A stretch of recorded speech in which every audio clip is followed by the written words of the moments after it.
आज सांगलीत नशेचे प्रमाण मोठ्या प्रमाणात वाढले। पोलिसांना नशा नेमकी होते कुठे हे सापडत नाही। मोठ्या प्रमाणावर सांगलीत खून होत आहेत।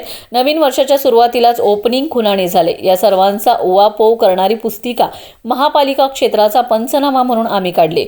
या पुस्तिकेला परवानगी देण्यास प्रशासन टाळाटाळ करत आहे। शहराची सध्याची दिशा लोकांपुढे मांडणे काय गुन्हा आहे का असे म्हणत जयंत पाटलांनी प्रशासनाविरोधात रोष व्यक्त केलाय।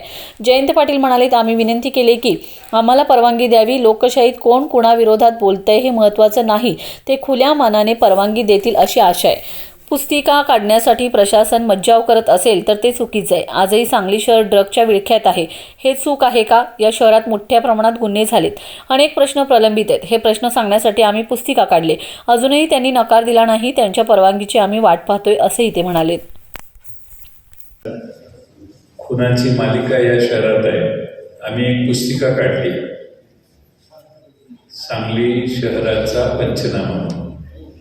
पण त्या पुस्तिकेला सरकार आम्हाला परवानगी देत नाही। कारण का?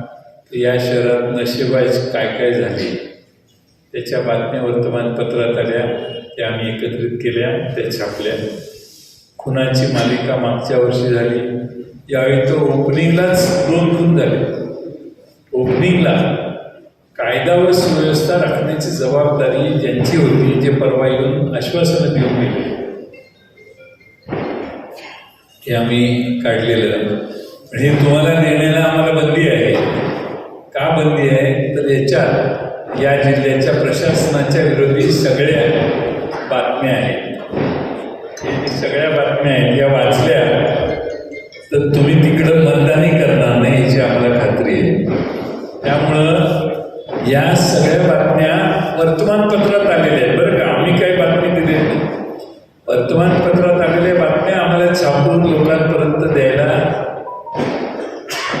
यांचं विरोध आहे, आम्हाला परवानगी नाही।